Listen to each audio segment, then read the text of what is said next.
कधी-कधी सगळ्याच गोष्टी मनासारख्या घडतात असं नाही, पण कधी-कधी एखादी गोष्ट मनासारखी घडली तर खूप आनंद होतो, खास करून मुलांना. तर तसंच आज स्वराच्या बाबतीत मी केलं. हा ट्रेंड सध्या YouTubeवर खूप चालू आहे म्हणून मग मी म्हणलं स्वरासाठी करून बघावं.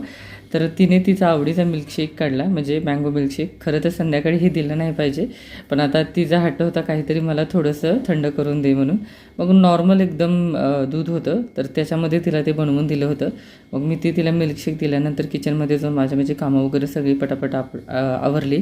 सगळं किचन वगैरे स्वच्छ करून घेतलं, गॅसचा कॉक वगैरे बंद केला, दूध तापलेलं फ्रीजमध्ये ठेवलं आणि दूध फ्रीजमध्ये ठेवून करून सगळे एकदा नजर टाकली. देवांना सर्वप्रथम संध्याकाळी मी रोज न चुकता नमस्कार करते. नमस्कार करून मी एकदा किचनवर सगळी नजर टाकली आणि मस्तपैकी जाऊन एक झोप काढली.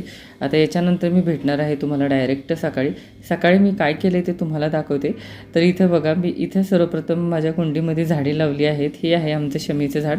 तर याच्यावरची सगळी पानं वगैरे